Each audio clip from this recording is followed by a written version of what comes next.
तुम्ही पण क्लचर वापरून अशी हेअरस्टाईल करत नाही ना? कारण ही हेअरस्टाईल खूप खराब लुक देते। तर अशा मोठ्या क्लचरच्या सुंदर दिसणाऱ्या आणि खूप पटकन होणाऱ्या हेअरस्टाईल कशा कराव्यात चला पाहूयात। तर मैत्रिणींनो, तुमचे केस कितीही लांब असो किंवा छोटे, प्लीज अशा हेअरस्टाईल करू नका। तर क्लचर वापरून झटपट होणाऱ्या 3 हेअरस्टाईल कोणत्या आहेत चला बघूयात। नमस्कार, पुन्हा एकदा स्वाती स्टाईलमध्ये मनापासून स्वागत। व्हिडिओ आवडला तर लाईक करा, चॅनलला सबस्क्राइब करा। नंबर 1 मध्ये तुम्हाला केसांचं पार्टिशन करून घ्यायचं आहे। आता समोरच्या हेअरस्टाईल कशा करायच्या हे पूर्णतः तुमच्यावरती डिपेंड आहे, कारण तुम्हाला जशा आवडतं, जसं सूट होतं तसं तुम्ही हेअरस्टाईल करू शकता। तर समोरून बघा, मी पार्टिशन करून घेतलं आणि केस पूर्ण खालच्या दिशेने असे विंचरलेले आहेत। त्यानंतर पाठीमागचे केस छान गोळा केले आणि एक रबर बांधून घेतला। आता तुम्हाला किती घाई असू द्या, तुम्ही ही हेअरस्टाईल छान सुंदर प्रकारे अगदी 1 ते 2 मिनिटाच्यात करू शकता। आता बघा, केस अशा पद्धतीने आपल्याला पोनी बांधताना अर्धीच पोनी बांधायची आहे आणि बाकीचे केस असे रिकामे खाली सोडायचे आहेत। आता रिकामे सोडलेले केस आहेत त्याच्यावरती आपण जे अशा पद्धतीने पोनीमध्ये केस गुंतवलेले आहेत ते गुंतवलेले केस वरच्या दिशेने खालच्या दिशेला ढकलायचे आहेत, म्हणजे आपल्याला आतमध्ये खोचून घ्यायचे आहेत। आता खोचून घेताना तुम्हाला इथे कोणतीही पिन वगैरे वापरावी लागत नाही। खोचून छान प्रकारे घट्ट बसतात हे केस आणि त्यानंतर उरलेले हे जे केस आहेत पाठीमागे, तर ते केस तुम्हाला छान विंचरून घ्यायचे आहेत। आता बघा, इथे आपण क्लचर शिवाय दुसरं काही वापरणार नाही आणि क्लचरने हे केस तिथेच डबल करून किंवा फोल्ड करून अशा पद्धतीने सिक्युअर करायचे आहेत। आता तुम्ही बघाल, तुमच्या हेअरस्टाईलचा लुक पूर्णतः चेंज झालेला आहे। तुम्ही ही हेअरस्टाईल कार्यक्रमांसाठी, कोणत्याही लग्न समारंभांसाठी सुद्धा करू शकता किंवा दररोजसाठी सुद्धा करू शकता आणि तुमची हेअरस्टाईल अट्रॅक्टिव्ह बनवू शकता। अगदी 1 मिनिटात होणारी ही हेअरस्टाईल आपण फक्त आणि फक्त क्लचर वापरून केलेली आहे। तर ही हेअरस्टाईल तुम्हाला कशी वाटली कमेंट्समध्ये नक्की सांगा। आता बघूयात आपण हेअरस्टाईल नंबर 2 नंबरच्या हेअरस्टाईलसाठी मी कोणत्याही प्रकारचं पार्टिशन करणार नाही।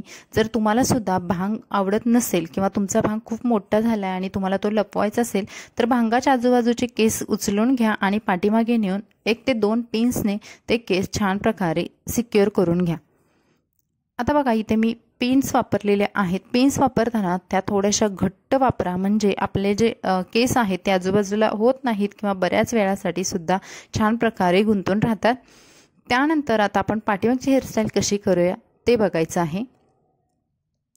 पाठीमागच्या हेअरस्टाईलसाठी केस आपल्याला विंचरून घ्यायचे आहेत आणि इथे आपल्याला केस एका हाताने पकडायचे आहेत। आता ही हेअरस्टाईल तर खूप सोपी आहे। 1 नंबरच्या हेअरस्टाईलपेक्षा सुद्धा तुम्हाला जर खूपच घाई आहे आणि तुमच्याकडे एकदम अट्रॅक्टिव्ह असं सुंदर क्लच असेल, तर तुम्ही अशा पद्धतीने केसांमध्ये क्लचर फसवून तुम्हाला सेकंड हेअरस्टाईल करायची आहे। या हेअरस्टाईलसाठी तुम्हाला 20 सेकंद सुद्धा वेळ जास्त आहे।